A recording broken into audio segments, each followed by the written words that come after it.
देखिए, जो हमारे महापुरुष देश के लिए, समाज के लिए काम किए हैं, वो इतिहास से पूर्व की सरकारों ने उनको विलुप्त कर दिया था। लोगों को जानकारी नहीं हो पाती थी। आज उस इतिहास को हमारी एनडीए की सरकार अभियान चला करके सभी महापुरुषों को जनता के बीच में उनके कृतित्व और व्यक्तित्व को बताने के लिए प्रयासरत है कि उनके विषय में लोग जाने, उन्होंने समाज के लिए क्या किया, देश के लिए क्या किया, उनके कार्यों को बताने का प्रयास सरकार कर रही है। बेसिक शिक्षा को सुधारने के मंत्री जी बेहद गंभीर हैं। क्या संदेश दिया अभी आपने, आप उनका लाइव देख रहे हैं? देखिए, माननीय मुख्यमंत्री जी की स्पष्ट सोच है कि सबका साथ सबका विकास।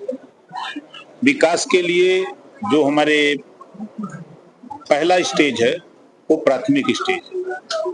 तो जो शुरुआत बेसिक शिक्षा विभाग के द्वारा जो हमारे बच्चे हैं उनको बेहतर शिक्षा हो, क्योंकि हम लोगों ने देखा है कि हम लोग खुद गवाह हैं कि प्राथमिक विद्यालय से पढ़कर ही यहाँ तक आए हैं। तो वहाँ अच्छी शिक्षा हो, बच्चों का आकर्षण वहाँ हो, और सरकार जो आज आधुनिक युग में सारी सुविधाएं लैस करना चाहती है प्राथमिक विद्यालय में, ताकि बच्चे वहां जाकर के अच्छी से अच्छी शिक्षा हासिल कर सकें। अभी यूपी बोर्ड परीक्षा का परिणाम आया है और उसमें देखने को मिला है कि जो निजी संस्थाएं हैं वो सरकारी संस्थाओं से कहीं आगे हैं और निजी स्कूल का बच्चा यूपी में सेकंड प्लेस मार रहा है सुल्तानपुर का बच्चा। कि जैसा कि अभी माननीय मुख्यमंत्री जी ने कहा ना कि बच्चों में अलग अलग प्रतिभाएं हैं। कोई खेल के प्रति जागरूक है, कोई नृत्य के प्रति जागरूक है, कोई शिक्षा के प्रति जागरूक है, तो कोई किसी चीज के लिए अलग अलग सबकी प्रतिभाएं हैं। सरकार प्रयासरत है बेहतर करने के लिए।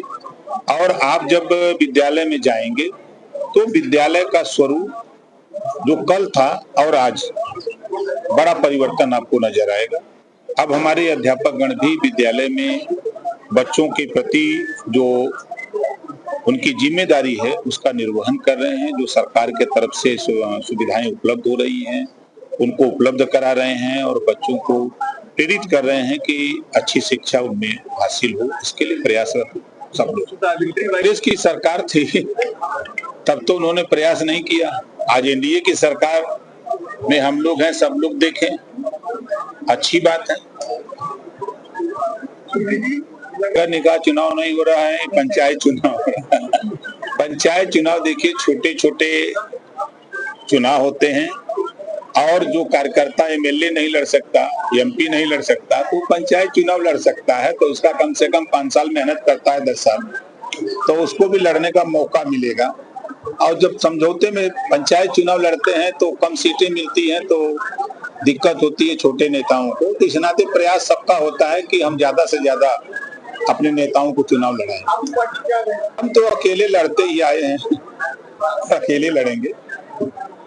बंजारा समाज काफी सक्रिय हो गया कि पंडित दीनदयाल उपाध्याय जी की बात हो, चाहे बाबा साहब डॉक्टर अम्बेडकर जी की बात हो, चाहे हमारे जो भी महापुरुष हैं, जो निचली पायदान पे व्यक्ति है वहां तक सुविधाएं पहुंचे, और सुविधाएं वहां तक पहुंचाने के लिए रोटी, कपड़ा, मकान, शिक्षा, दवाई, उसको जागृत करना पड़ेगा।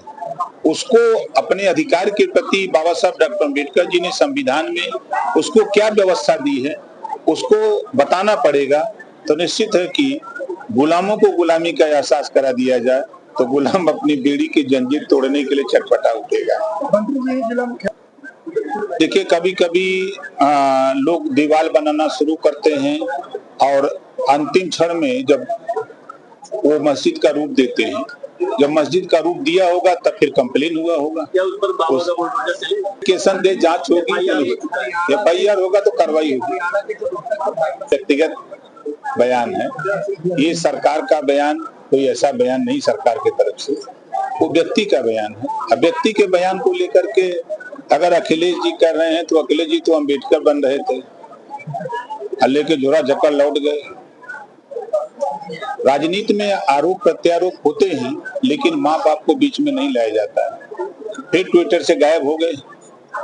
तो अब उनके जिम्मे कोई काम नहीं है। उनके जिम्मे एक ही काम है कि विरोध में बैठ करके कभी ट्विटर पर कहीं पे प्रेस वार्ता करके यही करते रहें, और कोई काम नहीं बचा। राहुल गांधी जी ने देखिए, अब राहुल जी तो एक ऐसे व्यक्ति हैं, ऐसे नेता हैं कि जब भी जाते हैं विदेश में तब भारत को कटघरे में खड़ा करते हैं। जब उनकी सरकार यहाँ 60 साल तक थी तो उन्होंने क्यों नहीं विदेश नीति अपनी बढ़िया बनाई? पावर तो उनको जनता ने दे रखा था, उनकी पार्टी को। तो उन लोगों ने अगर ऐसी व्यवस्था बनाई होती तो आज ये नौबत नहीं होती। गोंडा में भाजपा जिला FIR कराइए कि मेरे भाई हैं, FIR हुआ है, जानकारी कर लीजिए।